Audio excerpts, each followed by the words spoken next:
Broadcasting from the Cass Corridor in Detroit, this is the Metro. I'm Tia Graham. And I'm Robin Vincent. Today on the program, we explore the Black church's influence on community. We look at how intertwined the Black church has been with Black American life here in Detroit. And we unravel the ways that relationship continues to evolve. Plus, we sit down with a local member of Doctors Against Genocide. He'll discuss the humanitarian crisis in Gaza and what he's seen there. We also learn more about the local organization COTS. It's launching a toy drive for all ages this month. We go deeper into that work and take the temperature of child poverty in the city. But first, it is the holiday season, and while Christmas and Hanukkah often come to people's minds during this time, Kwanzaa is celebrated by a lot of Black people in the U.S. Dr. Maulana Karenga started the holiday in 1966 as a way to unite the Black community following the Watts Rebellion in Los Angeles. The holiday is now celebrated from December 26th to January 1st. One of the places that's hosting a week-long Kwanzaa celebration is the Charles H. Wright Museum. And to talk a little bit about the holiday and the museum's upcoming events, we're joined by Yolanda Jack. She's the manager of community engagement and learning and engagement at the Charles H. Wright Museum. Hello. Good morning. How are you today? Doing really well. How are you? Great. Thank you very much for asking me to come on today. Of course. So when Kwanzaa got started and it started to be celebrated, what is the little history behind Kwanzaa? A lot of folks may not even know its roots. Thank you. As you mentioned in the intro, it was after the rebellion in 1965, Dr. Karenga wanted to see more unity in the community. He wanted to find an opportunity to celebrate the best of us.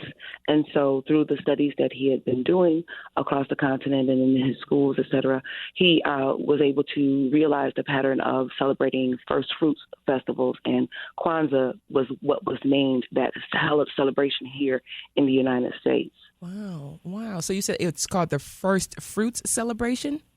Yes, these are first fruit celebrations. So often we think about harvest festivals as at the end, after the end of all of the growing and harvesting of all of the fruits that had grown, whatever that crop perhaps was. But in the first fruit celebrations in Africa and in Kwanzaa, we're looking at the optimism at the beginning of the growing season, those very first fruits. So we're thinking about what is to come, the hope and the ideals that we have instilled in our community, the things that we have survived through and with these 6-7 principles, the Nguzo Saba, are those principles that has helped us think about the future. And so when we think about the first fruits, these are some of those first fruits that we can pull from our African ancestors. And just thinking about that, Yolanda, pulling from our African ancestors and creating, I think about the things that have been created from Black Americans who were formerly enslaved in this country and the culture that was cultivated out of that. So if you can talk about the extension of some of the creations out of the enslavement of Africans here in this country and the creation of Kwanzaa, how is that linked to enslavement and slavery? Absolutely. During enslavement, unfortunately, the men and women who were enslaved from the continent of Africa arrived here in the United States at a disadvantage, but they did not have a degradation within themselves of their humanity and their dignity. They used these principles of unity and self-determination and collective work and responsibility, those ideas of cooperative economics and purpose, creativity and faith. These are the Nguzo Saba. These principles are what they used to help them survive the harsh and horrifying environment that they had, that they were in as enslaved people. They were able to survive these circumstances and instill in us, their children, these principles of how to work together, how to find unity, how to do these things. And as we move perhaps, I think, into the modern era, some people may think that we moved away from some of these principles. And so here we have an opportunity to celebrate how our ancestors, and the song that Aretha Franklin sang, How I Got Over, how we've survived these harrowing circumstances through the use of these principles, through leaning upon each other, through the symbols that we find in the celebration of Kwanzaa, the mkeka, the mat, that's the foundation, that's the community. That's beginning, of course, with our family, extending out into the smaller networks, and, of course, into the larger network, which is the society or the community that we live in. So these are how the connections of enslavement, before enslavement, through enslavement, and then now here to 2024, moving forward into 2025, these principles have given us the ability to stand strong with resilience, with optimism, knowing that the hard road has been laid before us, but we've gone through a hard road, and therefore we have the ability and the strength, because of our ancestors having survived what they survived, we can move forward through these understandings. Thanks for tuning into the Metro on WDET Detroit Public Radio. Right now, we're speaking with Yolanda Jack with the Wright Museum in Detroit about Kwanzaa ahead of the holiday. And we'll get into some of the celebrations as well that you will be able to partake in at the Charles H. Wright Museum. But first, Yolanda, I want to kind of just get back to your own personal connection with Kwanzaa and your own history with it. Do you celebrate? Absolutely. I've been celebrating Kwanzaa since, oh my goodness, probably the 90s. My first Kwanzaa celebration that I ever was exposed to Kwanzaa was when I was a teenager during my adolescence here in the city of Detroit, growing up here. And my mom took me to a friend of hers, and we encountered this a wonderful opportunity of getting connected to the red, black, and green and these interesting new foods. And, it was a really wonderful thing. It was at the Karamu, held usually on the 31st or the last day of the year, right before the end of the holiday, which, of course, is the first day of the year. We end the holiday in faith, on faith, with the principle of faith on the first day of the year. So that was my beginning. And then when I went to college and search for opportunities to really find my own expression of myself, my culture, and how I wanted to kind of represent that in the world, the principles of Kwanzaa kept calling to me and kept finding themselves in my life. Like, I would find things about unity. I would find moments where I needed to be self-determined. I would find moments where I needed to have friends in mind where we would solve a problem together with that collective work and responsibility. I've had to know about cooperative economics when you are a college student. You have creative cooperative economics as a college student. And then during college, why are we there? We have a purpose. And then that faith that we will eventually graduate, or we'll get that grade that we want, or we'll pass that test, you know what I mean? So using these principles during college, during my, as I guess coming of age into adulthood, really gave me an opportunity to really lay it into myself, so that when I began my family with my husband, it was easy to teach these principles to them and begin celebrating them on a more regular basis, ideally every day. You think about the 7 principles, and so there are 7. You have a week to celebrate, so transpose that throughout the rest of the year. We're going to get into those 7 principles of Kwanzaa in a moment as well. But when we think about the holidays and we think about the time surrounding some of the holidays that we celebrate, religion is often rooted in those celebrations. So how is Kwanzaa different or similar to some of the other holidays that we see that may share a significant religious background? It's different in that it is no religion in connection specifically to Kwanzaa. Christmas obviously is connected to Christianity. Hanukkah obviously to Judaism, Jewish people. So you have the principles of Kwanzaa, which don't have connection to any religion. Every person on the planet can understand unity and all of these principles. You don't have to belong to a particular religion, nor do you have to belong, honestly, to a particular ethnic group. As you may have heard in the past, get in where you fit in, understand how these principles mean to you, what they mean to you. And if you are not directly of African descent, find your family members, find your friends, find those people who do celebrate and ask them, how can I connect? How can I celebrate?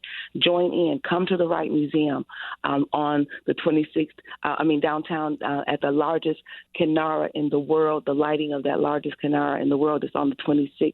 But we'll get into that in a few moments. But do what you can to get connected. It doesn't have to be limiting. It can be absolutely expansive and expressive and something that is celebrated across the planet. And just listening to you talk about Kwanzaa and your extensive background and actually, practicing it in your everyday life, I think about the role that religion, especially in the Black community, we're going to get into that conversation a little bit later on the show, but I think about the role, especially historically, especially generationally, what the Black church means and religion means in the Black community. So the question I'm trying to get to is the using Kwanzaa as a way to supplement or even to take place of the space that religion holds in the community. Can you talk about how that manifests and how that may look if you have someone who is using the tenements of Kwanzaa to go through life versus using religion? Well, to me, it seems very easy to connect Kwanzaa to whatever religion you are practicing.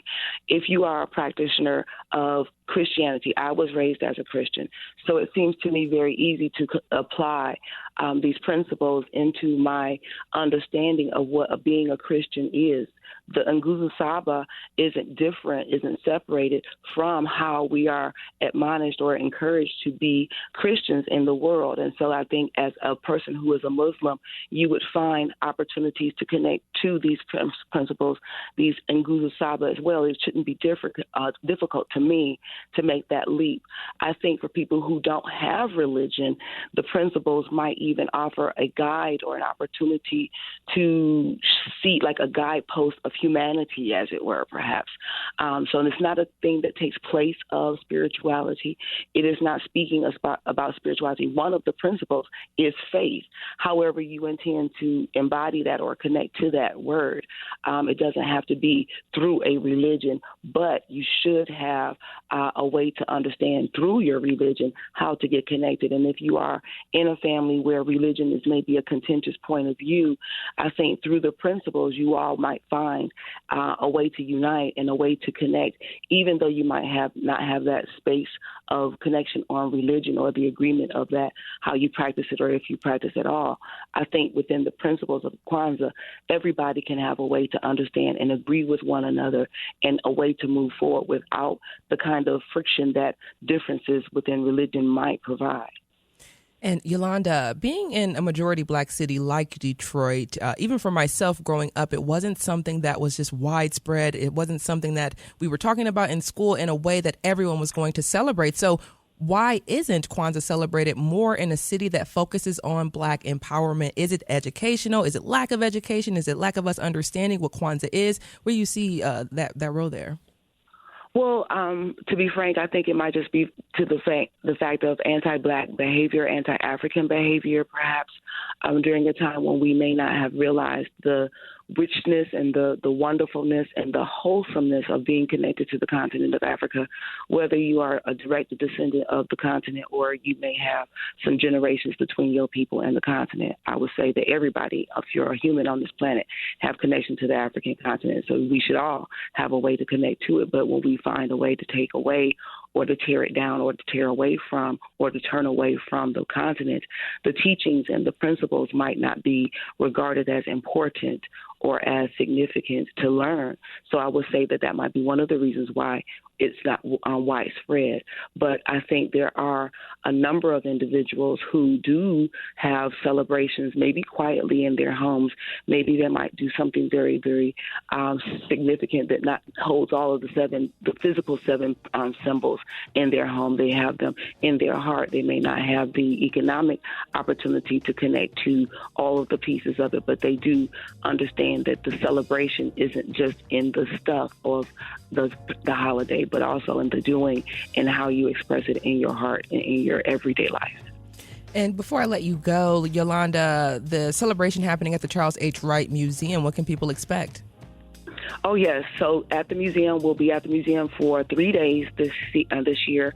There'll be 7-day celebrations across the city, and especially at the Detroit People's Food Co-op and the Mama Amani Humphrey Hall. 7 holidays there, 7 celebrations there. But our celebrations will be on the 27th from 6 to 8. Will be a presentation about self-determination featuring the genius and the beautiful music and dance of Nanu Japo, and featuring the historic lessons of some of our heroes here in the city of Detroit. And then on the 28th, we'll have a panel, an intergenerational conversation, thinking about what it took to be resilient during the Civil Rights Movement and what resilience we will need to move forward and how we can connect to that energy and work that was done back then and move forward. So the cooperative, collective work and responsibility coming in there. And then on the 4th day, the 29th, from 1 to 3 p.m., we'll have a jazz concert, Intertradition, will present a wonderful jazz concert, and we will have a wonderful marketplace taking place from noon to 5 p.m. And so you'll be able to celebrate Kwanzaa with us at the museum on those 3 days in person.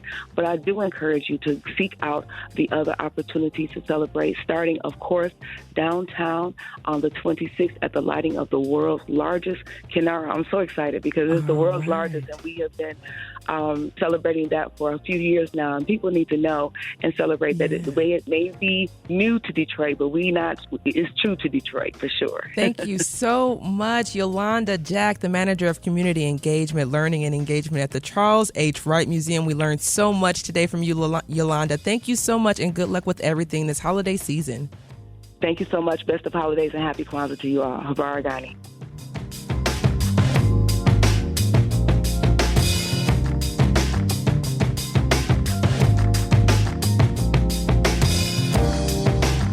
From the WDET newsroom, Syria's prime minister says most cabinet members are still working from offices in Damascus after rebels entered the capital over the weekend and overthrew President Bashar al-Assad. He fled to Russia, ending more than 50 years of his family's dictatorship in that country. Tomorrow on the Metro, we'll speak with a local Syrian American leader about what she's hearing in the local Syrian community. In the next hour, we're taking you to church. Sort of. We'll explore the church's vital role in the Black community. What roles does church or religion play in your life? Why did you join? What was the reason? You can give us a call at 313-577-1019. Coming up, over 40,000 people have been killed in Gaza, and a number of them have ties to people in Southeast Michigan. We'll speak with a physician from Metro Detroit who's treated people in Gaza during the ongoing war there. Stay with us.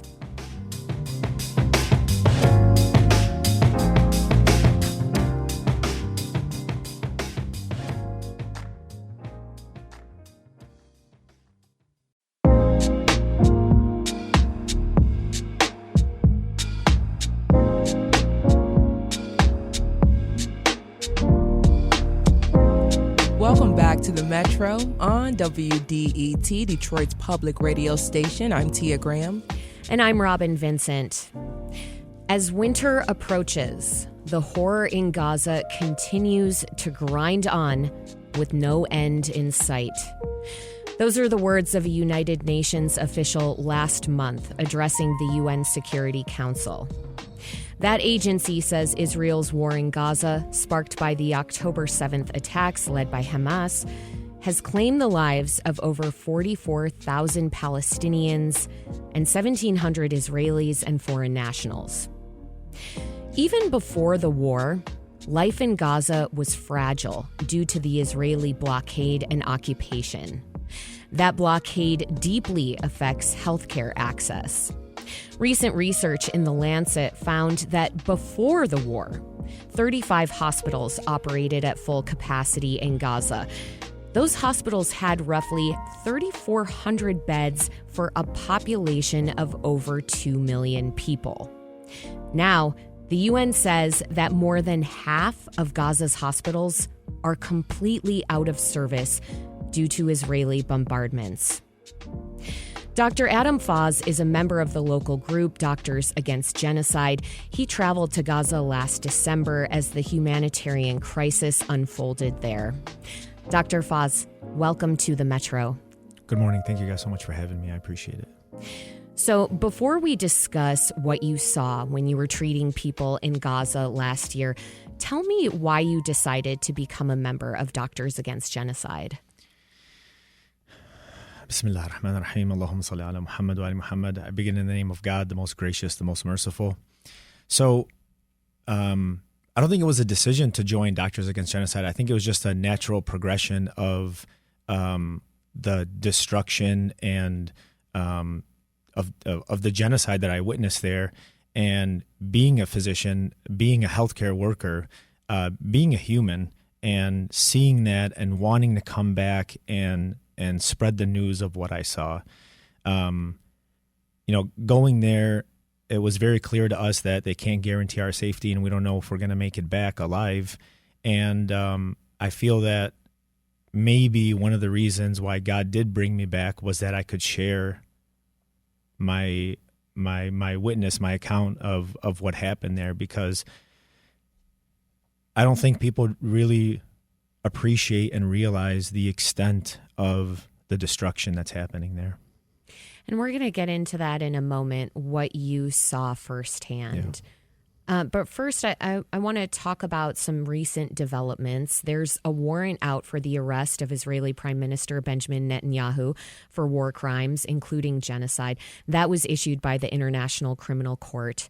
Meanwhile, Amnesty International published a roughly 300-page report last week saying Israel is committing genocide with the support of the U.S.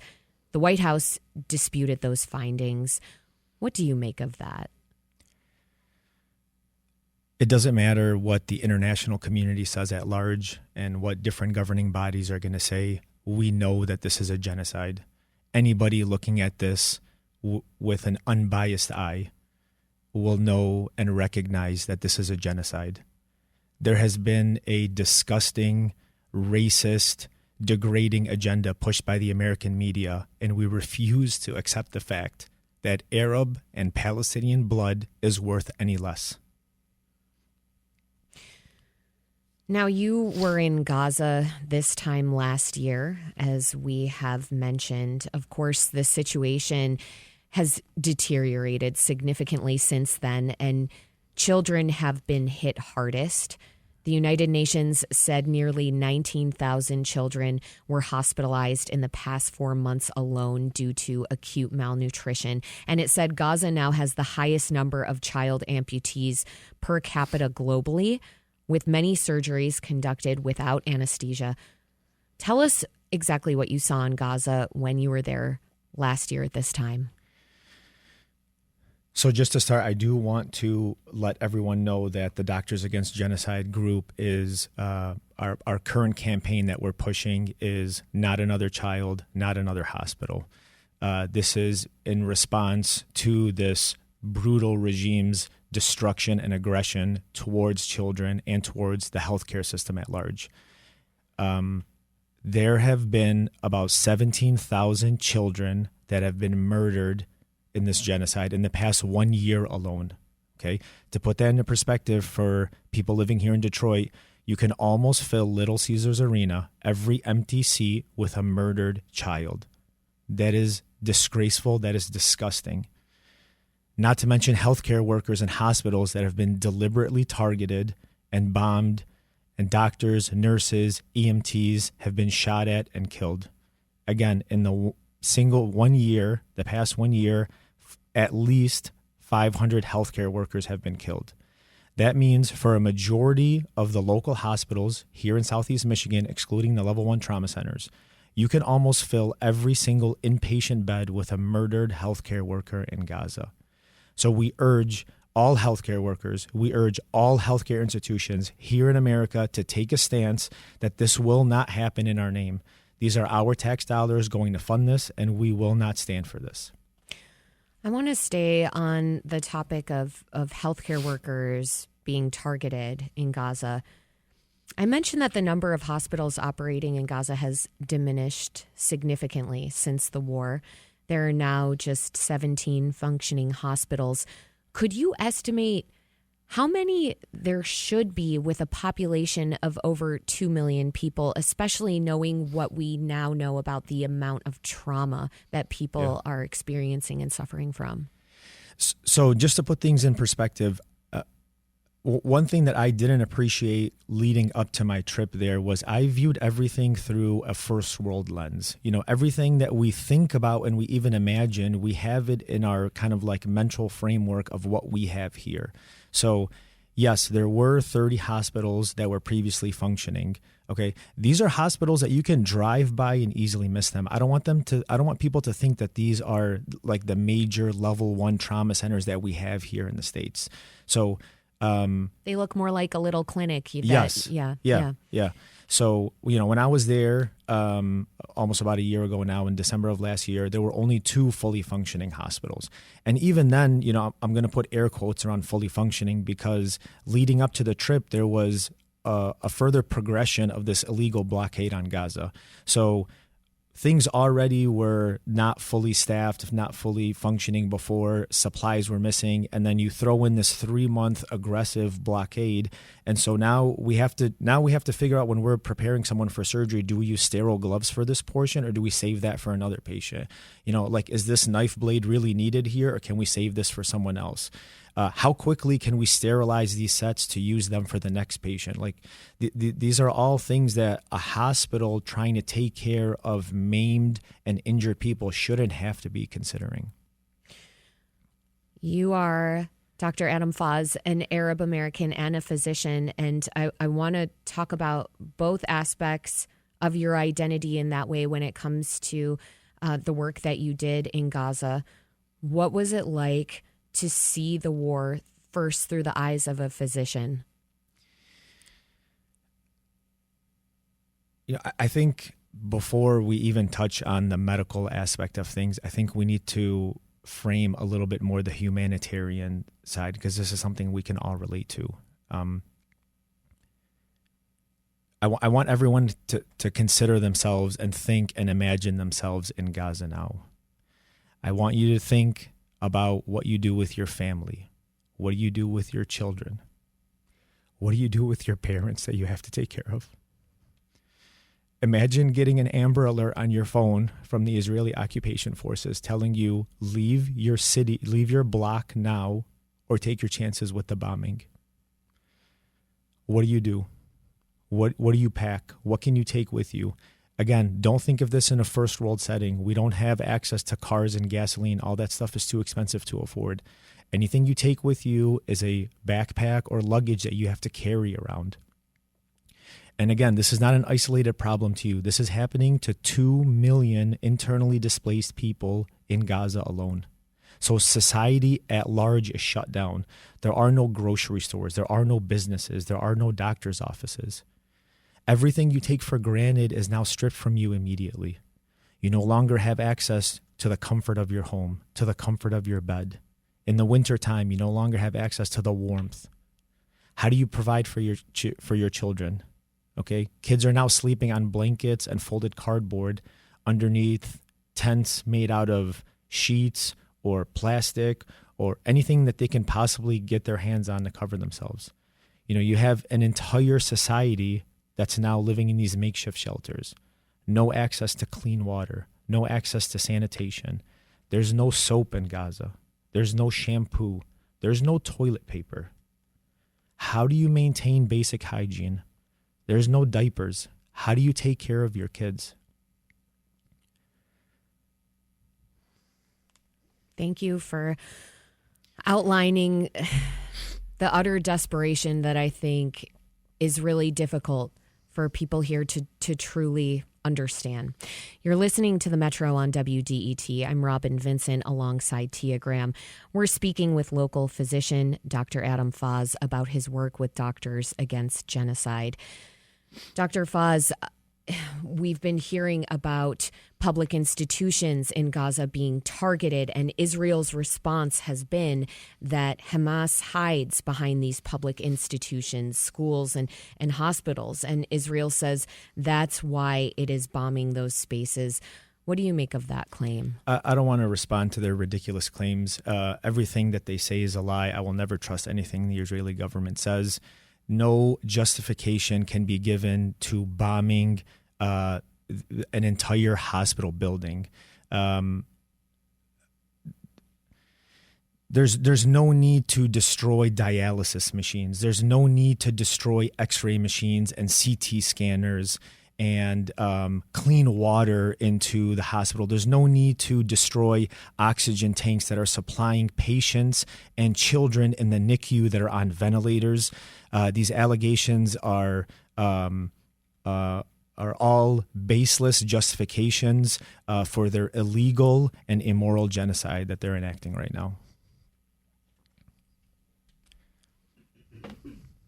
I just want to join the conversation, just listening to what you're saying right now. And oftentimes Robin and I talk about just what it's like for the generation of kids who are growing up right now, dealing with this, living through this, and what it will be like for them, in your opinion, growing up, trying to get through the trauma that they experience as kids. So, just talk to a particular future or a possible future for some of the kids who are going to survive and get through this. But what does it look like for them? I'm so glad you brought that up, because that's another thing that I think is unaddressed, and people are missing this, because rightfully so much attention has been put on the acute trauma.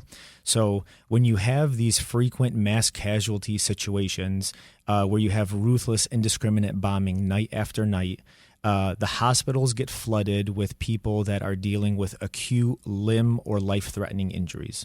So this means that the hospital is no longer able to provide care. And we already mentioned doctors' offices are shut down too. So your primary care doctor, all of your preventative care services, nothing is available now. So people with untreated chronic medical conditions, high blood pressure, diabetes or high sugar, cancer patients, dialysis patients, liver failure, heart failure, all of these patients no longer receive the care and medication that they need and deserve.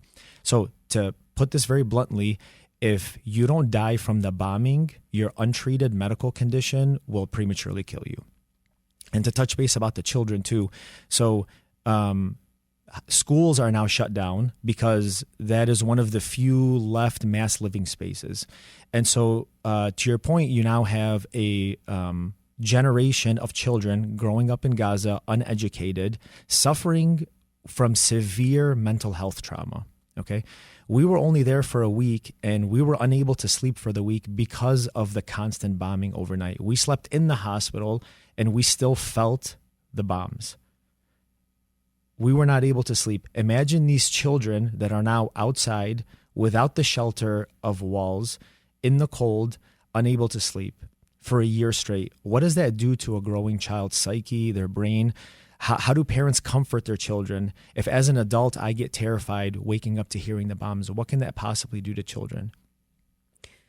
Dr. Foz, I wonder what it was like for you to leave. You have children, to be able to safely leave, knowing that you were able to help, to do what you could do, but you were going back to the U.S., to a place where there is not war being waged on the soil, the different emotions that you were feeling in that moment as you left Gaza. Yeah, I mean, it's you miss your children, you miss your family, you miss everything you have, and obviously living through and witnessing and seeing all that makes you appreciate everything that we have here so much more. And yeah, I mean, there is, of course, this like survival guilt of the fact that I get to leave and, I'm only there for a week, and these people have absolutely no recourse. Something that makes this different, the Palestinian situation different from any other situation currently happening or of recent history is that there is no exit for a vast majority of these people in Gaza. So in other current wars that are happening, there's capability for civilians and people to leave. But Gaza is completely closed in, and there is no safe exit. There is no border. And so it's a confined mass slaughterhouse now. From your perch as a physician, Dr. Foz, and as a member of Doctors Against Genocide, what do you think leaders must do?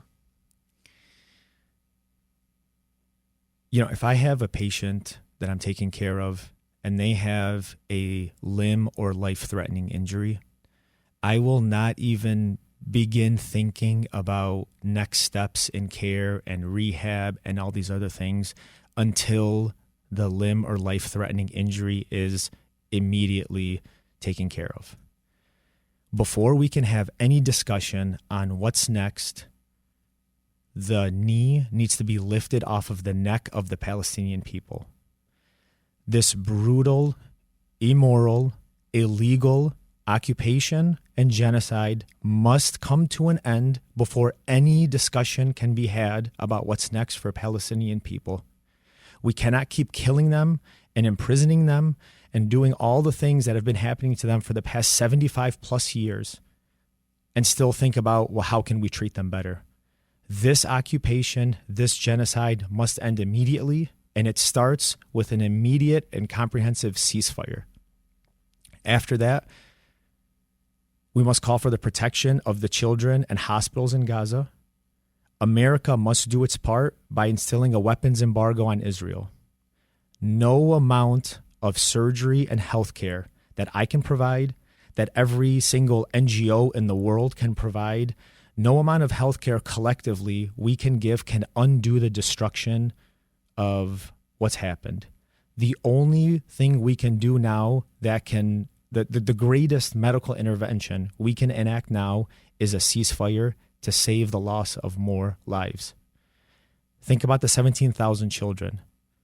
That's one child every 30 minutes around the clock for the past year that's being murdered. A ceasefire is the only thing we can do to prevent the loss of further human life. Dr. Adam Foz is a member of the local organization Doctors Against Genocide. He traveled to Gaza last year to treat people suffering due to Israel's ongoing war there. Dr. Foz, thank you so much for joining the Metro. Thank you guys so much. Appreciate your time.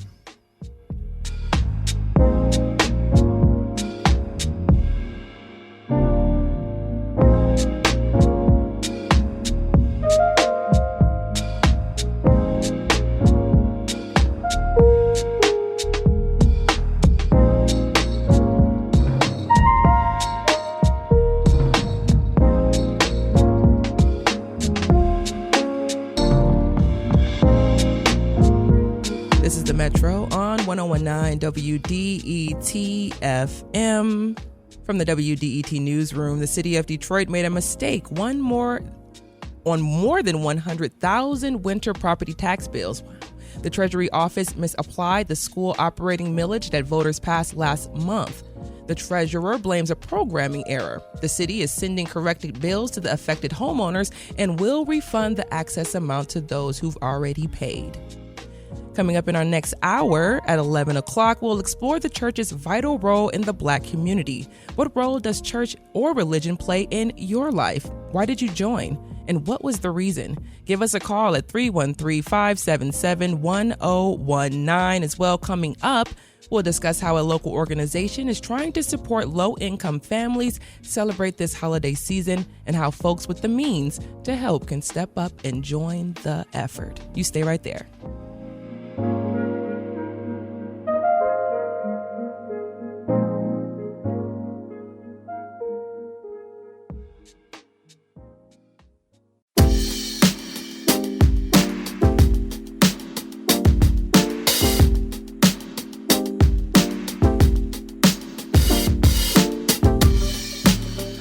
Welcome back to the Metro on WDET, Detroit Public Radio.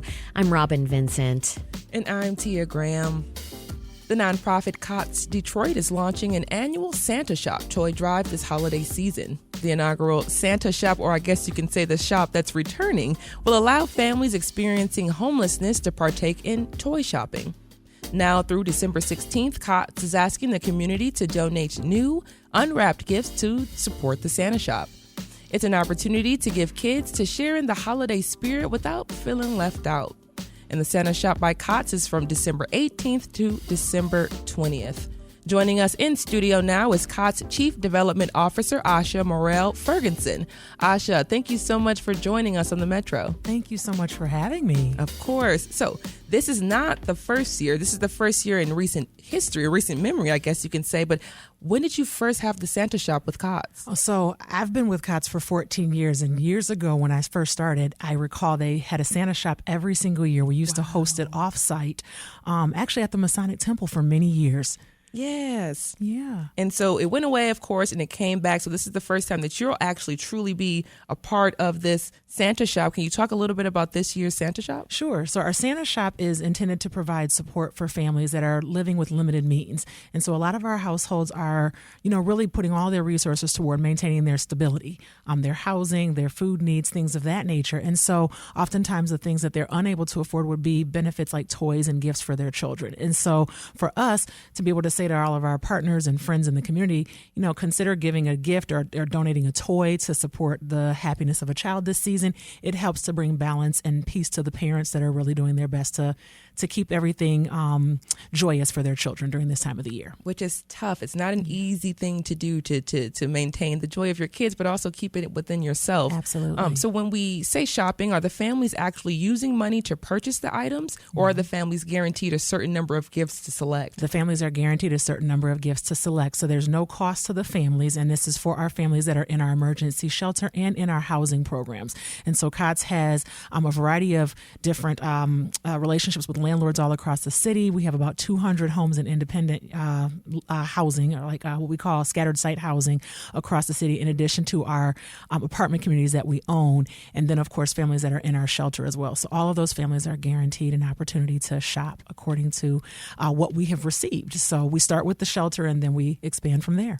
So cool. And so when we talk about shopping, once again, the parents are going to go around, they're putting it in a buggy. Or is it the whole thing? So there's no space doesn't allow. So we're actually doing it. It happens at one of our locations, one of our properties. And so the families will receive a notification. Hey, come on in. These are the days. They get to make their time reservation. They come in. Our staff is there to help them go through and find items that meet their children's age, ranges. And then we restock, and then more families come in, and we restock, and more families come in. And we try to occupy the children so that they aren't necessarily in the mix of what's happening, so that they'll have some element of surprise on Christmas Day. I was going to say the same thing. I know that the parents oftentimes, especially within this particular situation, got to bring the kids with you. So they may see some of those gifts, but it's cool that you have it tucked away so they won't be able to see. So what kinds of gifts are you all asking to be donated as well? On top of those donations, you're always looking for additional gifts or additional donations for folks. So what are some of the gifts that you're looking for, and what are some of those essential things that you're always asking for? I appreciate you asking. So we, of course, can use gifts for children of all ages. We have various different age ranges that we have broken up. So children 0 to 5, and then we have children 6 to, I think, 10 or 11, and then children 12 and older. A lot of times our teens are the hardest ones to meet their needs because, of course, they're not necessarily into toys as much, but they love electronics such as headphones or electronic handheld games, or they love gift cards. So, we've been asking for gift cards to various different places. They love Five Below. Kids love Five Below. And so other stores, that they can shop at for themselves, or gift cards. We talked about even hoodies. Our teens love hoodies. So things of that nature are all things that we would also accept.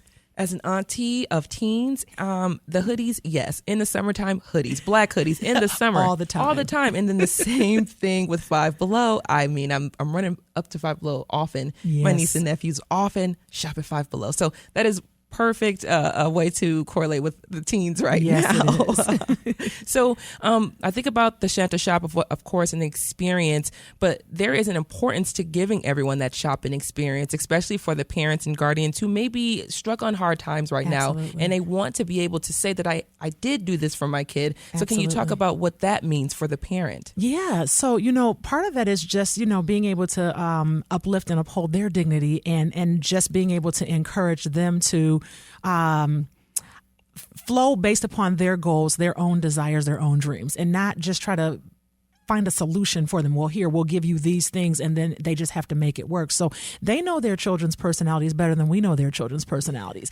And so for the little boy that loves dinosaurs versus the little boy that loves trucks over here, if a mom knows that, then she's actually able to shop.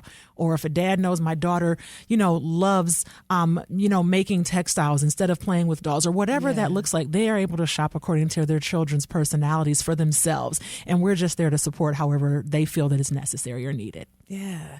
And the same question, kind of, but for kids, because we often think about when kids go back to school after the holidays, they're hearing about, I opened and I got this for Christmas and that for Christmas. And some kids don't have that experience. So in what way does the Santa Shop help supplement that or fill in that little blank there and help them have that experience as well? It gives them the opportunity to have a story to tell just the same. And so, for them, it's an opportunity to have spent quality time with their parents. It's an opportunity for them to enjoy the gifts together. And it's something that, helps them to say, I enjoyed my time with my family. I had a great holiday. Yeah. If you're listening, which I know you are listening to the Metro right now on WDET, I'm Tia Graham with Robin Vincent, and we're chatting with COTS Detroit Chief Development Officer Asha Morrell Ferguson about the organization's new Santa shop that's coming this year. COTS has been focusing and continues to focus on homelessness that impacts family units, not just, but family units is really your main focus there. What difference, if there is any difference, in providing resources for a family unit versus a single individual? So there really is no difference. At the end of the day, people are really working really hard to try to maintain stability. And we all know, and I've all experienced the impacts of the changing economic status. That's the best way to say it. Cost of food has gone up significantly. Cost of living expenses, our utilities, oh my gosh, they're going up, left and right. And so, wherever there's an opportunity for a resource that helps to supplement a need, or a desire, not necessarily always a need, but something that helps to make you feel better, helps to alleviate stress and strain. It makes all the difference in the world, and it actually helps to empower hope and keep people, pushing forward. Like, I can overcome this, I can do this, and helps them to feel like they're not alone. Yes. COTS is also unique in a way that I remember having a conversation about the work you all do with dads and making sure you're providing resources for dads and single dads, or just letting dads know that we got your back as well. Absolutely. So if you can just talk about some of the things that you all have been working on, especially in 2024 and then going into 2025, that supports dads. Absolutely. So our fatherhood initiative really is the fuel behind that. And so being able to steadily engage with our fathers with our dad discussions. So every month we have dad discussions, and the fathers are able to connect with other fathers and talk about the things that are impacting them, their experiences. They're able to share as peer mentors for one another, but then also to take advantage of other resources and information that are there to support fathers and father stability as they seek to serve and support their families. But then beyond that, being able to create opportunities for fathers to engage with their kids. So recently we had a circus experience that came on site to Peggy's Place, and then fathers from our community were invited to bring their kids as well and participate in that. And then we're also looking at 2025. We're excited to have been supported through the Kresge Foundation to continue funding some fatherhood work. And so we'll be hosting some additional father-child engagement opportunities where dads can take their kids to baseball games or either go fishing with their children, experiences that sometimes kids don't get to necessarily have the same way just because resources are limited. Yeah, just resources, or even being from the city of Detroit and hearing, I'm going to go fishing with my dad. That's a pretty interesting thing to talk about. Yeah. So before I do let you go, Aisha, getting back on topic, the Santa Shop is expected to continue on after this year. How do you all expect to continue the efforts? So definitely through continued partnership. I do want to say that the Elia Group is a company that has really come through and partnered with us on this. They've committed to providing $10,000 worth of toys for the Santa Shop, and they're also collecting toys through their restaurant locations. So Zuzu in Detroit, Park in Detroit,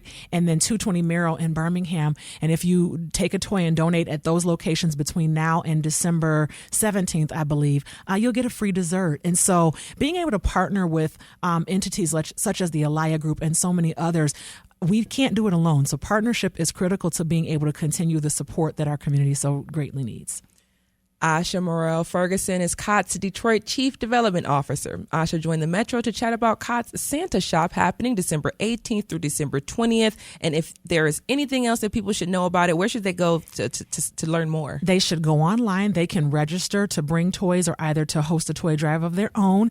And the drives have to be complete by the 16th, 17th of December so that they can be used for the Santa Shop, which will take place the 18th through 20th. But by all means, if they visit us at cotsdetroit.org, they can learn more information there.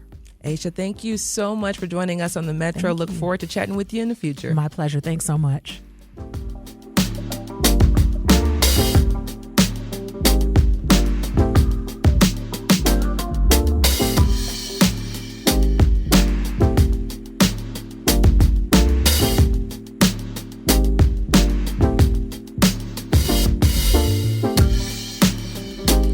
The WDET newsroom. State lawmakers have a small window of opportunity to pass legislation and send it to Governor Gretchen Whitmer before the end of the year and Republicans take over. Lansing area Democrat Emily Devendorf would like to use the time to improve Michigan's cottage food law to help farmers and home-based commercial kitchens. A federal appeals court unanimously upheld a law that could lead to a ban of TikTok as soon as next month. Oh no. Judges ruled that the law, which requires TikTok to break ties with its China-based parent company ByteDance, or the ban by mid-January, will stand and will be upheld. I'm really sad about that, Robin. I'm a TikTok fiend. I know you are. I'm trying to build my presence there on TikTok. I don't know. It's not going to be there. Don't even worry about it. It doesn't even matter. Coming up in the next hour, we're taking you to church. Sort of. We'll explore the church's vital role in the Black community. And we want to know, what role does church or religion play in your life? Why did you join? What was the reason? Call us at 313-577-1019. You're listening to WDET, your connection to news, music, and conversation on 101.9 WDET FM.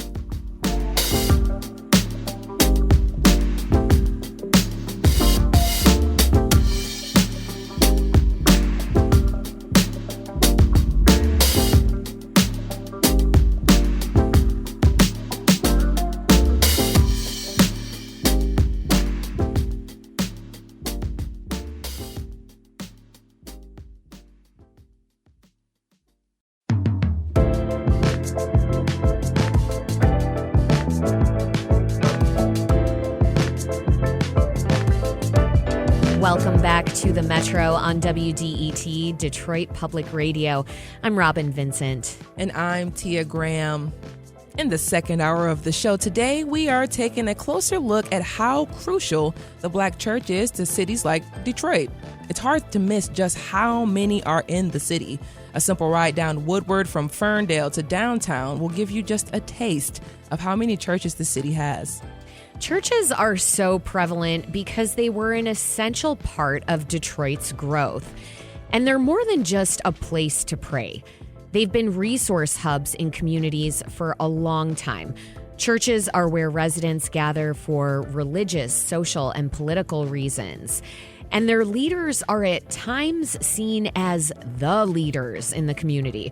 But there's growing research that suggests church is not quite as essential as it once was in people's lives, and that younger generations aren't attending services like they once did. So, in this next hour, we'll discuss the history of Black churches in communities like Detroit. We want to discuss and highlight what the institutions provided for communities and try to understand why younger generations are moving away. We are joined by two guests to help us think this through. Lawrence W. Rodgers is the senior pastor at the Second Baptist Church of Detroit, and Dr. Jason Shelton is a professor of sociology and anthropology at the University of Texas at Austin. He wrote a book called The Contemporary Black Church, The New Dynamics of African American Religion. I want to say thank you to both of you for being here this morning. Hello. Happy to be here. Yes, thank you very much. It's an honor to be here. Of course. So let's start with some background from the both of you. Describe your religious or spiritual upbringing as comfortable as you are doing so. We're going to start with you, Dr. Sheldon, and then we're going to get to you, Pastor Rodgers. So, Dr. Sheldon, you first. Oh, yeah.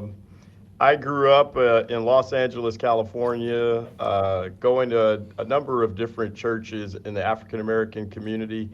And that ultimately led me to doing some research down the line 20 years later to see the argument about the Black church is that it's a monolithic institution. That, you know, when you hear that term Black church, that it's the idea that sort of it's one thing and all of these diverse churches are the same. But clearly, most of us know that that's not the case. And that's what I realized as a kid in California, going to Black Methodist churches and Church of God in Christ, among other denominations. And so that's sort of my background. And now I live in the Dallas-Fort Worth area, and my family and I attend a predominantly Black United Methodist church.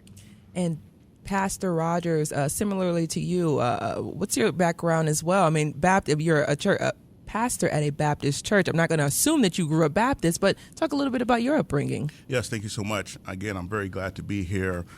I pastor Second Baptist Church of Detroit, which is the oldest historically Black church in the state of Michigan. This church is older than the state of Michigan itself, filing its charter 1 year prior to Michigan filing it as a state in 1836. The church was established. I was born in Eastern North Carolina, And a big part about my journey has been as a millennial pastor who has chosen the Black church. I was born in church, but I was not born into a historically Black church, and I chose the historic Black church through my maturation in the church. Yeah. There was things that appealed to me in the Black tradition. And I ended up growing up in a church. My mother's pregnant with me. My mom and dad had me the very next week after I'm born. I'm in church. I've been in church ever since. And I saw things in a less Black context, the microaggressions, ways that religion was weaponized against Black folks. And I said, I want to be in a place where the religion is life-giving. I did my bachelor's degree at Harding University, where I studied bachelor's Bible and ministry. They offered me a scholarship to study at their seminary, and I had experienced so much during my time there. I said, I'm going to go to D.C. and do my master's at Howard University School of Divinity, which is a historically Black university where I studied under scholars like Dr. Kame Hope Felder and other hallmark scholars in the Black tradition.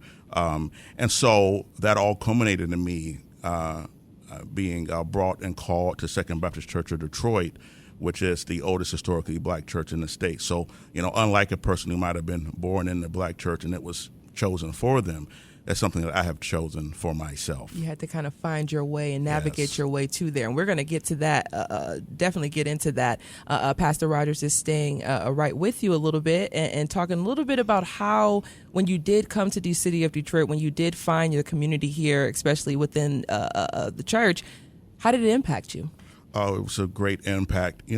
Second Baptist was one of the things it's most known for. It's done a lot, but one of the things that it's most known for is its work on the Underground Railroad, hoping to free some 5,000 formerly enslaved people as coming up. And later on, in fact, the church was known for also helping to house migrants who came from sharecropping fields to look for employment in the bustling automotive industry. As I continue to become a historian and a scholar of all of this history, as so much pastor in an institution that's nearly 200 years old, I cannot help to identify this journey to spiritual freedom in the Black church with my own journey and my own path. I cannot help but to see parallels in that. And I think that's rather significant, particularly coming from a millennial perspective. When we talk about millennials, I appreciate the professor. I think it's oftentimes very critical for us not to use generalizations because no group of people are a monolith.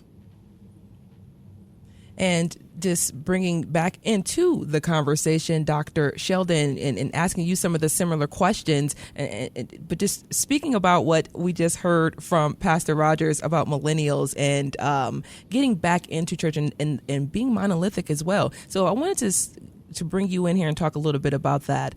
The monolith, or the idea that there is just this monolith. Oftentimes, you especially even from me and my experience, I am often told or asked about my religious background or what church I go to, and I think to myself, we're not a monolith. So, can you talk a little bit about that? Oh yeah, no problem at all. So I'm going to come at this conversation from another side as compared to the good pastor. So as a professor, and particularly as a graduate student. 20 years ago, in the nerdy academic world that I live in, I analyze surveys, and there's a rich scholarly literature on that. And you've been there before. You've gotten a phone call from some survey outlet, and they want to ask you questions about how often you go to church, how often you pray, what is your denominational affiliation, or what is your religious affiliation in general. Well, in the sociological literature, there's this really important research method called RELTRAD. And I'm not going to get too specific on it because it's kind of nerdy and fun, but it stands for religious tradition. And in essence, RELTRAD it's highly cited paper. It's been cited almost 3,000 times in the literature. But one of the great things about it is that it captures religious affiliations across hundreds of different traditions in the United States of America. But in essence, what it also does is it lumps all African-American Protestants into one category. And so I knew as a kid from California that when I went to Church of God in Christ worship services, or if I went to an AME church, or if I went to a Baptist church, as a kid, I could sit in those churches and I knew that they were very different. But as I got older and I became a professor, you realize, wait a minute, they lump us all together in one tradition in RelTrad. And I knew that that was a problem. And that's that idea of we're all the same, we're all monolithic. Now, I know the guys that created the RelTrad research method, and they're not trying to do anything wrong. They're really good at what they're doing. But what RelTrad does is it masks the diversity among us as African Americans. That I knew as a kid, walking into a Black Baptist church was not the same as walking into a Black Pentecostal church. And the statistics show that decades later. And so ultimately, Black America is a very rich place. Yes, we have a history of slavery and segregation that birthed the churches and birthed various denominations. And yes, in the modern day, a new non-denominational tradition has emerged. But no, we are not all the same. And we do differ in terms of how often we go to church. We do differ in what we believe politically and how we vote in presidential elections. And yes, we do disagree or vary in terms of growing faiths outside of organized religion, the growth of Islam in Black America, the biggest growth of all of the number of young people that are leaving organized religion. All of that taps into the diversity and the idea that we are not monolithic in general as African Americans, and most certainly not the church as an institution. And this sticking right with you, Dr. Sheldon, what does TRAD stand for again? TRAD? What does it stand for again? RelTrad, RELTRAD, as in religious traditions. Oh. All righty. Thank you so much for that breakdown there and bringing in Pastor Rodgers back into the conversation. Same thing with you when we talk about the monolithic view of the Black church and Black religion. What is your opinion on that, or what are some of your experiences dealing with that ideal? Well, I think it's dehumanizing. One time I was in the pet store and I saw some books they had for dogs. He had a book for German Shepherds, a book for Pit Bulls, a book for Poodles, a book for Chows. And this book you can buy and learn about the nature of that particular animal. So this whole animal's existence, I can buy this 50, 70-page book and learn about it. And I think that when we take the Black experience and make it monolithic, it's like we're putting it on one of those books. I think it's dehumanizing. And I don't think that we look at whiteness in the same way. I think that American, when I say we, I mean American culture, does not look at whiteness from a monolithic perspective, but they see the humanity as a spectrum. And I think that we ought to see Black folks in the same way. This diverse experiences, and there's different reasons for why people do things, but we can't just make a book and put on it Black folk and with 70 pages and say this is how you can learn about who Black folks are. Yeah. You're listening to The Metro on WDET. We're talking about the role church and religion play in our communities. This particular conversation is about Black churches, and we're joined by the senior pastor at the Second Baptist Church of Detroit, Lawrence W. Rodgers, and professor of sociology at the University of Texas at Austin, Jason Shelton. And Dr. Shelton, I want to turn back to you. Could you define what the Black church is? Is it sometimes described as if it's one entity, or rather it is sometimes described in that way, but there's certainly variety within it. Is that right? Yes, no question about it. It's interesting. When I first submitted a draft of my new book, The Contemporary Black Church, The New Dynamics of African American Religion, of course, it's an academic book, so it's got to be reviewed by other scholars. And that's a normal part of our process in academia. Well, one of the reviewers replied and said, hey, this is a really good book, but what is a Black church? Can you please define it? And I thought that was really, really interesting. So for African Americans, the Black churches existed for more than a century plus. But now all of a sudden, I've got to define what a Black church is. And I thought that was really important and interesting relative to the topic. That Black America has changed dramatically to the point that in that century beforehand, we could use the term Black church and everybody essentially knew what that was. But in this modern day, now all of a sudden, I've got to define this. Now, again, I'm not the first scholar to have to do this, but the point here is that how much the dialogue on what is a Black church has changed. So in my book, I actually had to come up with a method for defining what is a Black church.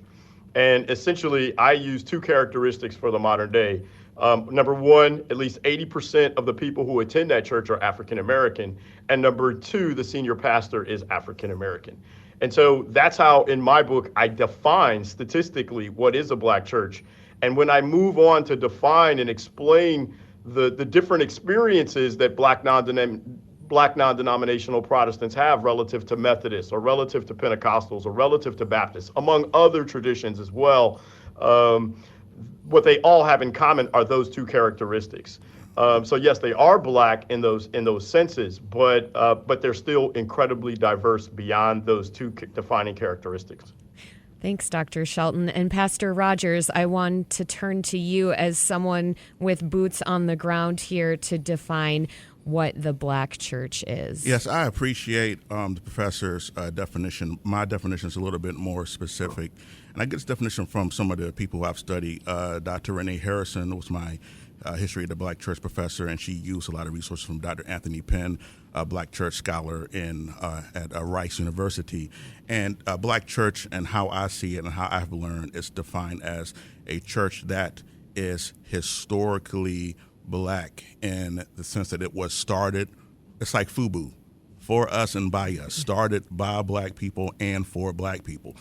So when I talk about my journey to the black church, I was in churches that had majority black people, but this church was a historically white organization.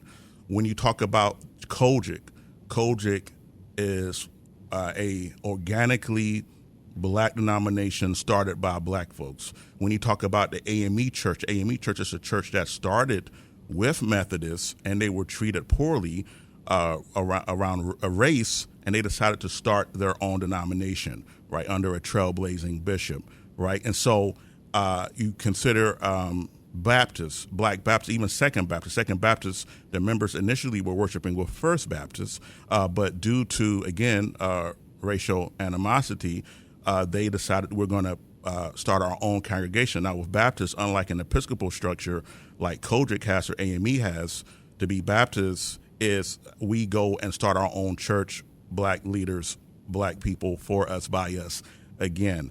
And so to me, I could be in a church that, let's say, it's a historically white denomination that's full of black people and a black pastor, but it's still, you can still go in there and find a white polity. You can still find a white theology. You can still find like the presence of that white historical church that's still there. So for me, when I think about a black church, I think about its origin. I think about where it finds itself in history. I do want to point out, the professor did point out a modern definition, and I realize that. But for me, I think it's still something important about the origin of the institutions that we dedicate our time to. Going back to the origin, Dr. Shelton, I want to bring you back in to discuss the roles outside of religion that black churches have played throughout history. Could you discuss that? Oh, yeah, no problem. And the black church is far more than a place where black folks gather on Sunday. It is far more than a place that is only exclusively about religion. The reality is that, and again, I'm not the first scholar to talk about this, that historians, political scientists, folks across a wide range of backgrounds, of course theologians, have talked about this idea that the black church is essentially the nucleus of the black community in terms of institutions especially. It's got no rivals. Yes, there are the Divine Nine fraternities and sororities, and yes, there are HBCUs out there. But no, those groups, organizations, and institutions do not rival the black church. And that's mainly because the black church cuts across so many different walks of life within black America. It speaks to middle-class African Americans. It speaks to the poor. It speaks to the blue collar. It speaks to just a wide range of black folks across different things. And so that's where the conversations that happen in churches on Sunday turn into black-owned businesses. They turn into colleges and universities. They are the roots. They are the beginnings of black popular music as we know it in the church. I don't have to speak to that in a place like Detroit, where the black church is the place that leads to all that amazing black music that would change the American mainstream as well.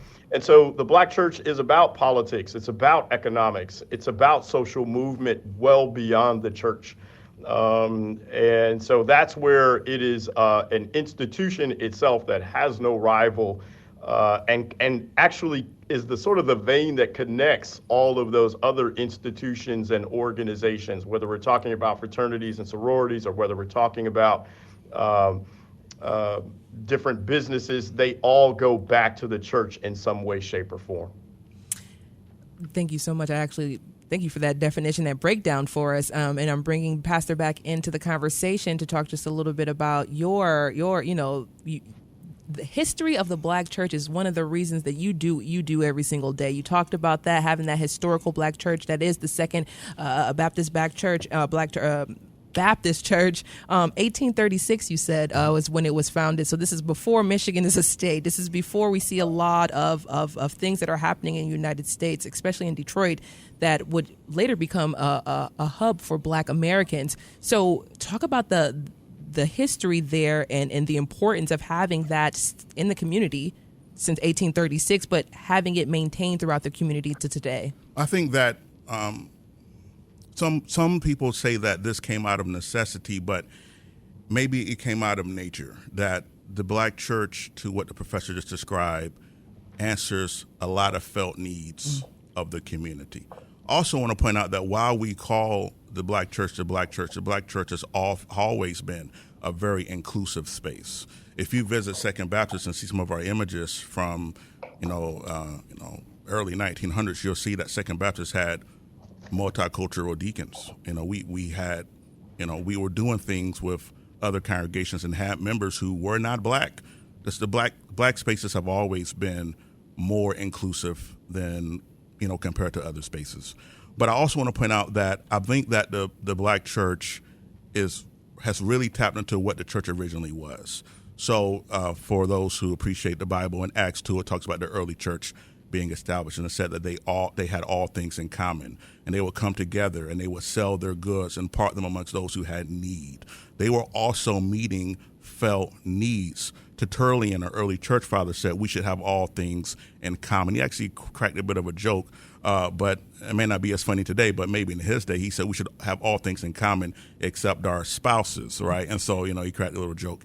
But nevertheless, the whole point was for us to be together as one and take care of one another, take care of these felt needs of safety and physiological needs and food and shelter needs, so that I can go up all the way to Maslow's self-actualization, which is really what I think is at the heart of the Black church experience, is to help people who have been demeaned, who have been called out of their name, who have been segregated, who have been thrown in prisons, who have experienced police brutality and mass incarceration, who have gone through war on drugs, who've been told on the media that you're not nothing, that you're ugly, that you're worthless. You go to the Black church and we say, that's not true. You are a child of God, and we're going to support you.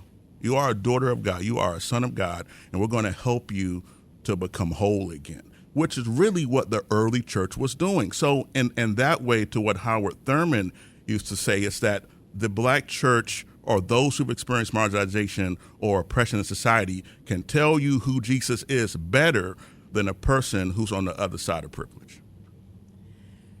And if you're joining us right now, we're taking a quick break. When we return, we will continue our conversation with Pastor Rodgers and Dr. Shelton about the role Black churches play in Black American communities. And we want to hear from you. What does the role of church play in your life? Why did you join, and what was the reason? You can give us a call, 313-577-1019, and we will return for more of The Metro.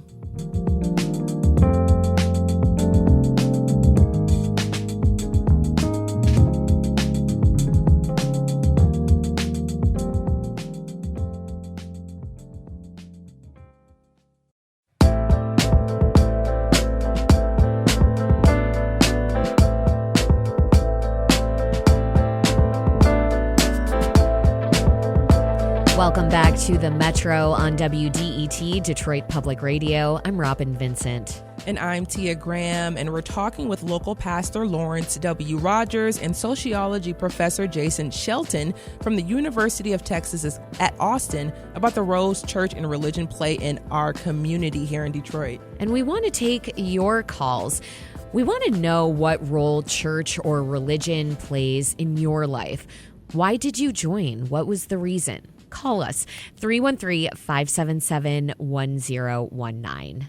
And it looks like we actually do have a caller on the line right now. And we're going to just wait on that. Actually, we lost that caller. So, but if Call you us are back. if you are listening, 313-577-1019, we're definitely looking forward to hearing from you all. But going right back into this conversation and bringing in Dr. Shelton, you spoke about the distinctions in the Black church before diving into the decline of attendance of Black church, but you spoke about the distinctions in the Black church. What are the differences based on denomination between, say, Baptist and Methodist? This is something I've always been curious about, Dr. Shelton. Oh, wow. It's a fun question. So in chapter 2 of my book, I spend a good little bit of time doing a lot of interviews with folks. So my book is focused on 2 sources of data. I analyze the General Social Survey, which is essentially one of the gold standards of American survey research. I have more than 50 years worth of data to track over the decades in terms of the denominations. But then what I also do is you got to talk to people, everyday people, the experiences that they have within those denominations. And in essence, some key points that ultimately come down to the sense of stereotypes, but they do hold in terms of typologies. In essence, the Methodist tradition that I grew up in, whether it's AME or UMC, is looked at as more social justice oriented. It's also looked at as sort of a more Black bourgeoisie, at least historically. The Baptist tradition is generally viewed as sort of, most Black folks are still, even to this day, Baptist. It always has been the largest tradition. And it's very diverse inside the Baptist church. You have some really conservative congregations, but you also have some very liberal congregations. So the Baptist tradition is a little bit more difficult to define because it's so varied inside of it. The Pentecostal tradition, particularly the Church of God in Christ as the anchor within the Black church, is a very sort of looked at as the evangelicals within Black America. They statistically go to church more often, more statistically likely to view the Bible as literal compared to the Baptists and the Methodists. And then the fourth tradition that newer tradition within the Black church is that of the non-denominational Protestants. And they are viewed as much more middle class, where I was saying a few minutes ago that the Methodists are more disproportionately bourgeoisie and middle class. In today's world, the non-denominational Protestants are running away with high levels of income and high levels of education. They are far more open in terms of their political ideologies compared to the Baptists, the Methodists, and the Pentecostals. They're far more open on issues related to economic prosperity, and you all know the prosperity gospel. So there are these 4 traditions, at least in the modern day, that are very, very different from one another. Dr. Shelton, thanks for breaking down the distinctions there when it comes to denominations within the Black church. I want to turn to the phone lines to hear from Brother Ray in Detroit. Brother Ray, you're interested in some clarity on the Black church. Is that right? Yeah, I'm interested in 2 things here. One is that what was the origination of the church during the time of Jesus? What church did Jesus belong to, and what was his denomination? What was his dialogue and language? Also, what role, based on the scholar, what role did Islam play here in the United States at the outset from the North Africans come to the United States? Was there a large presence of Islamic role within the so-called Black communities coming out of North Africa? Dr. Shelton, are those some questions you can speak to?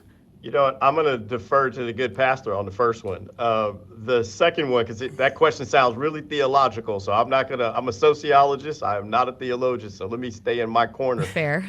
With respect to the presence of Islam in the Black community, definitely has been there in the U.S. in strong numbers. I won't say strong. Let me be clear. Even today, about 2% of African Americans, based on the data that we have, show that about 2% of us are affiliate with Islam in various forms, right? Some of us are Shia, some of us are Nation of Islam, some of us are Sunni. But it's always been small, but the impact of Islam in terms of, and I argue this in the book in particular, by the time we get to the 1990s, and for hip hop heads out there like myself and some of my cousins in the city of Detroit that are listening, and us here Yes. on the Metro. yes, no doubt. Y'all know that in the 1990s, the flow of Islam and the hip hop community became very strong. Yep. And so a lot of us flirted with Islam. A lot of us paid attention to Islam. Some of us converted. Most of us did not.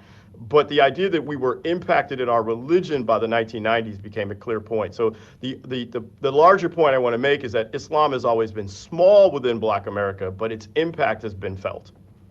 Okay, and now I will turn to you, Pastor Rodgers. We're taking it way, way, way back to Jesus's time to draw some connections here between Jesus and the Black church. I mean, I think I understand what the caller was asking. I think it's important to know that, religion is something that people interpret, differently. The people interpret it differently. And so what I can share is my interpretation. I don't think that Jesus was a Christian. Jesus was a person who practiced his Jewish religion. He was a Jew, and he was a rabbi. Okay, and so the people who followed Jesus after his crucifixion and I believe his resurrection are the Christians, the Christians, the Christ followers. But I also hear in the caller's question that every once in a while I hear somebody who doesn't really like saying the term Black church, and I can respect why someone might not like saying that. But I think it's kind of the best way to understand the reason why it's important is thinking about Black Lives Matter versus All Lives Matter, right? So when you have a dominant culture, if you don't find some way to establish who you are, then you fall vulnerable to assimilation into something that might not be healthy for you. So that's why I said earlier that the Black church has always been an inclusive space, because I don't want the term to be viewed as one of exclusion to people who may not identify as Black. But the term Black church is still useful because it tells you about who we are in society. And Pastor, just coming back into this conversation and thinking about, because we're going to transition here to talking about attendance at churches and seeing the numbers go down. And before we really get into that particular point about attendance in churches, from my own personal perspective, I grew up a Baptist once again, and for me, I don't necessarily practice on a daily basis, but the things that I learned from my grandparents and the things that I learned from the church when I did go when I was younger, they still stick with me today. So a lot of the credit of who I am today comes from the things that were taught to me from the things that my grandma learned from church. So can we talk about how that generational learnings just continues on as we continue to go through life in 2024? Even as we see attendance going down, we can still see that some of those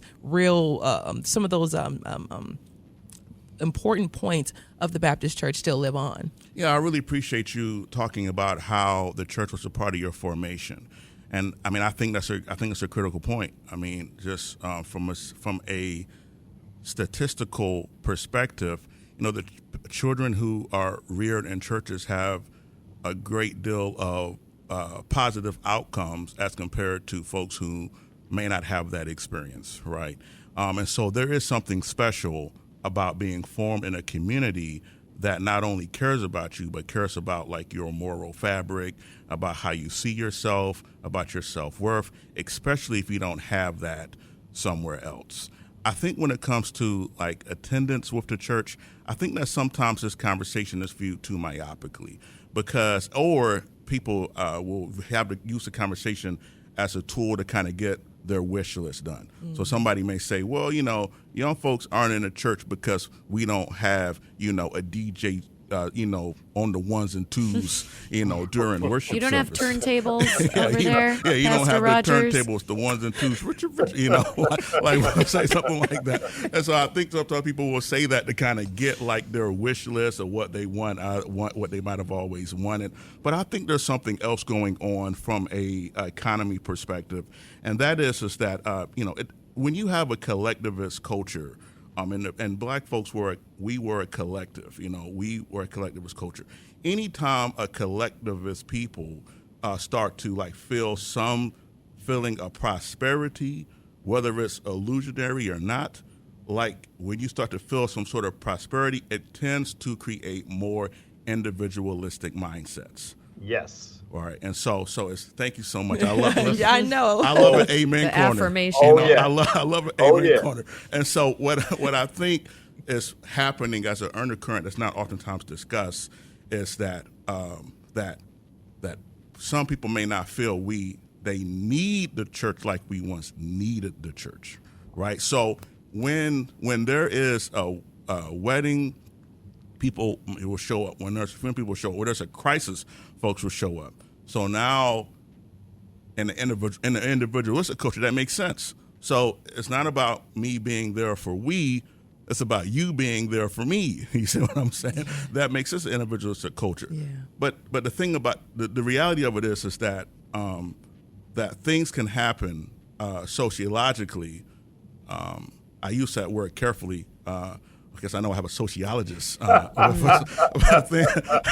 Things can happen sociologically that can cause you to want to return to a more collectivist mindset.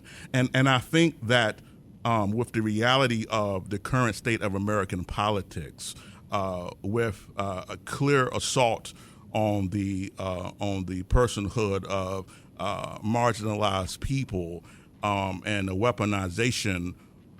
Something that we have experienced before, but we might have thought was past us, but a weaponization of American systems against us. I think the Black church has to be standing at the ready, because I think that the point of it, the usefulness of it, the resilience of it, the values and the mission of it are about to become very evident and clear again. Pastor Rodgers, you bring up a revolutionary point when we think about collectivist culture in the U.S., which is grounded more broadly in an individualistic culture.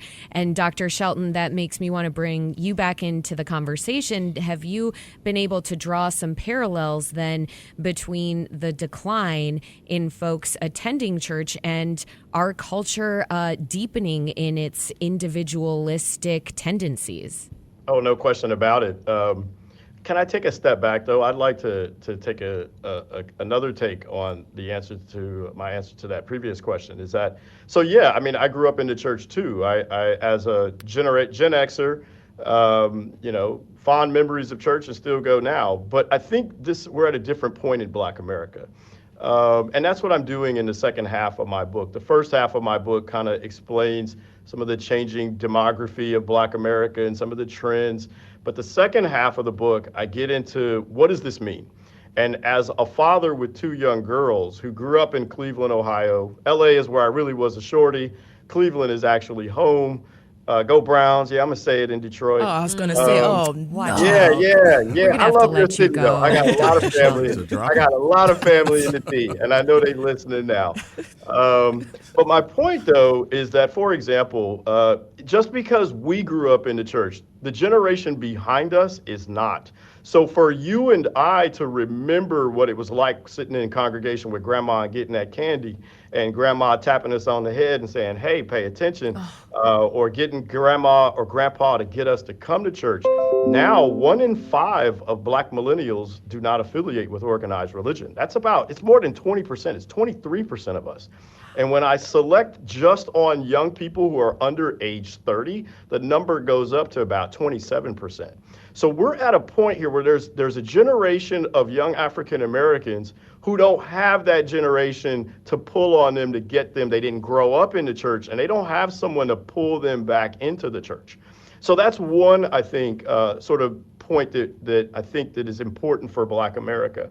As far as the next question you asked, though, one of the major things that I find in my book is that, yes, the Black church has always been viewed as sort of, at least in the sociological literature, term was the semi-involuntary institution. In other words, we were all connected in previous generations because of slavery, because of segregation, racism being so persistent and so comprehensive that Sundays was our day that we gave to the good Lord to honor. But on top of that, though, as the good pastor was saying, there are more opportunities today. We've seen an impressive growth of the African-American middle class. And now we have more options, we have more outlets, we have more opportunities. And so we do see a tremendous growth of individualism in Black America. A religious individualism where more and more people are deciding that Christianity doesn't work for them. But we're also seeing a political individualism. We're seeing more and more, and I discussed this in the book, where African Americans' beliefs about discrimination are changing dramatically. We're moving away from the Democratic Party. I think you saw some of that in this last presidential election.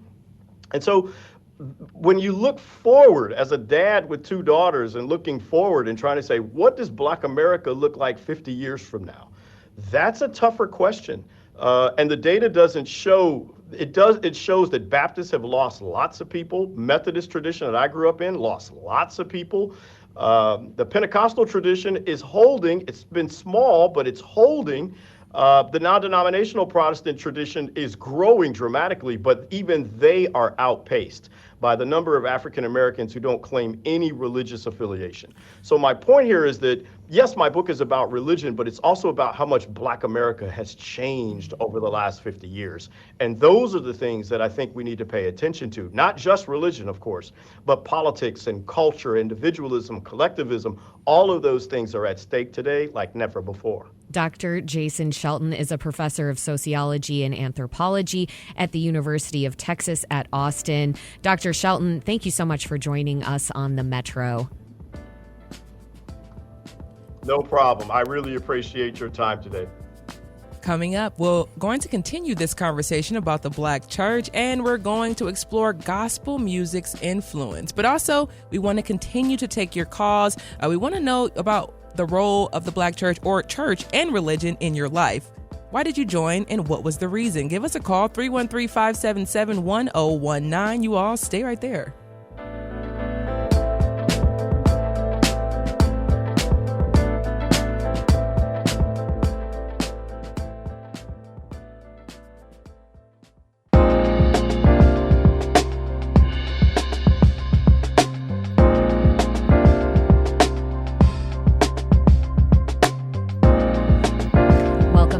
To the Metro on WDET, Detroit's NPR station. I'm Robin Vincent. And I'm Tia Graham, and we're talking with local pastor Lawrence W. Rodgers about the role church and religion play in our communities. And we want to take your calls. We want to know what role church or religion plays in your life. Why did you join, and what was the reason? Give us a call, 313-577-1019. And we want to turn also to gospel music. Detroit is a gospel music hub. Point blank, period. Done. Mic drop. From Aretha Franklin to the Clark sisters to the Winans and Sapp families, gospel artists from this city made some of the most compelling music. And we just can't have a conversation about church in Detroit without discussing gospel in Detroit.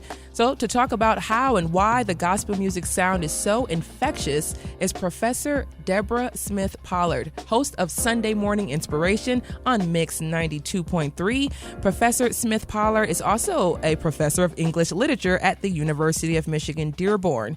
Professor, welcome to the Metro. Oh, thank you for inviting me. Glad to be here. Of course. And you're a longtime radio host, spreading the love of gospel to people around Metro Detroit. Why did you first get into gospel music? Because both of my parents were musicians. Well, my father was a choir director and a singer, but he also became a pastor. And my mother was a musician for Detroit Public Schools and a minister of music for 50 years. Wow. So I run into 35-year-olds who tell me they would not have turned to hymns or anthems if it had not been my mother's influence on them.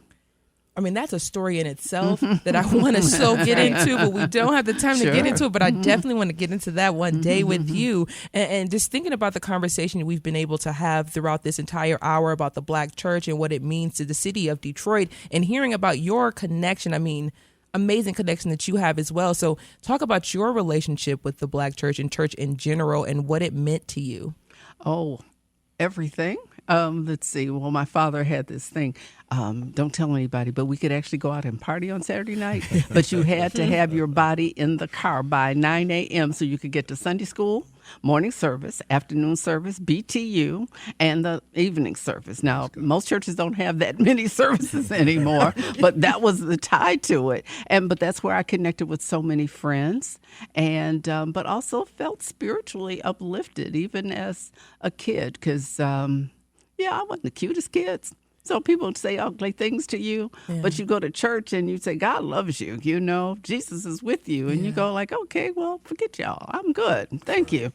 And Pastor, we were just talking about that just a little bit, Pastor Rodgers, about that feeling that you get when you are in that community space, in that space. Like I said, I was growing up. I remember Sister Barry and some of the reverends would also keep an eye on us when my grandma was away. So if you can just lean into that communal spirit that the church does provide for people. And you talked a little bit about how some of it's been lost. Yeah, I think it's something that's we're connected to ancestrally.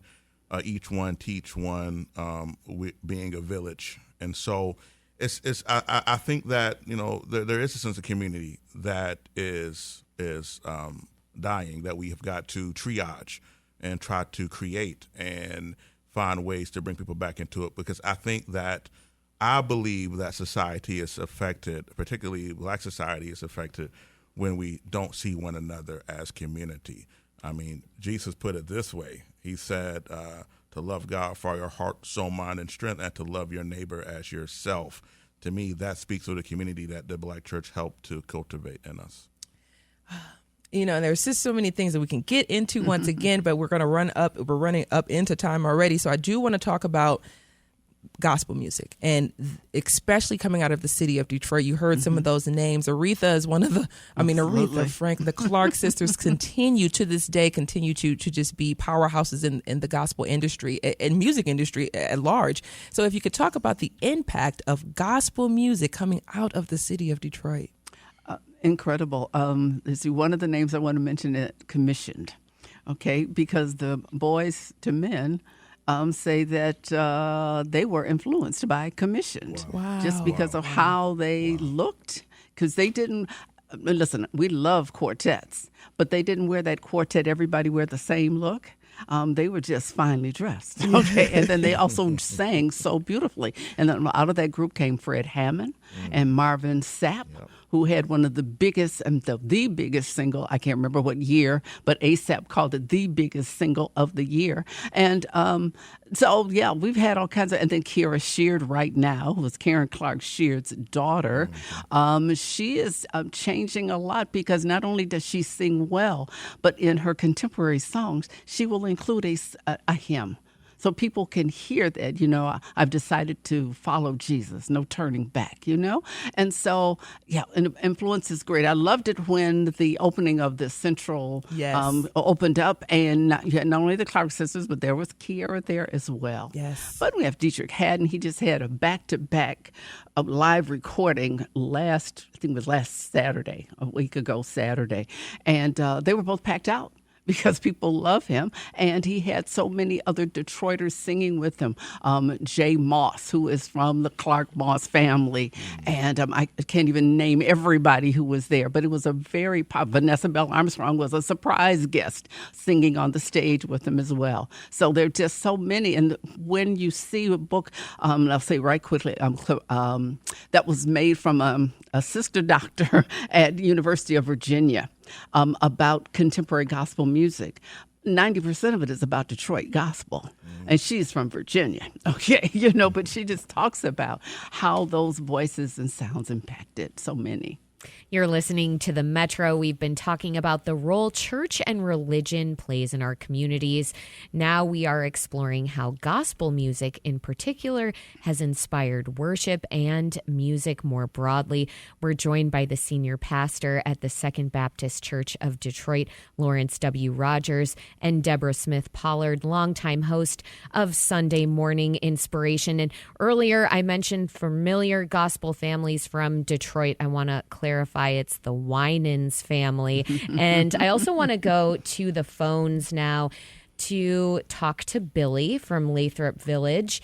Billy, we're going to take things back to the participation in the church. That's something you want to pose a question to the good pastor about that.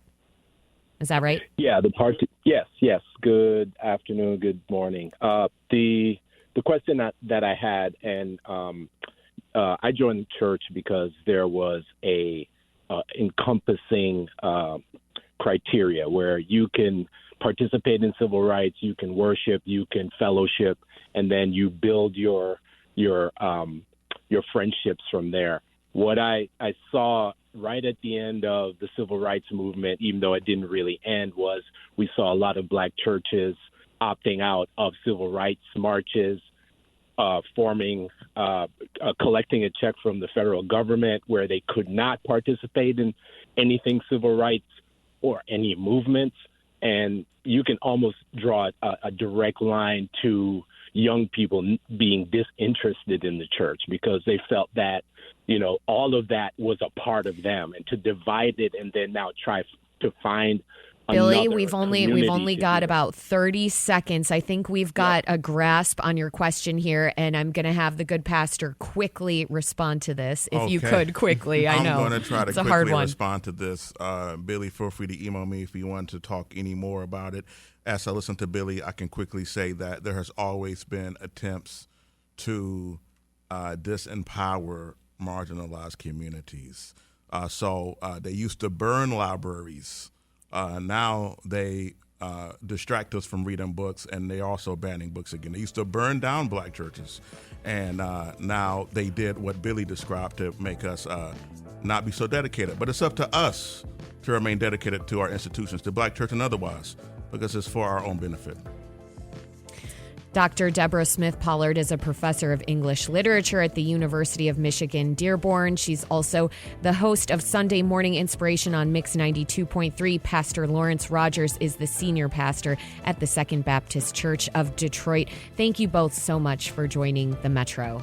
Thank you. Thank you so much. My pleasure. This is WDET-FM, Detroit Public Radio, your connection to news, music, and conversation. Have a great day. We'll see you tomorrow.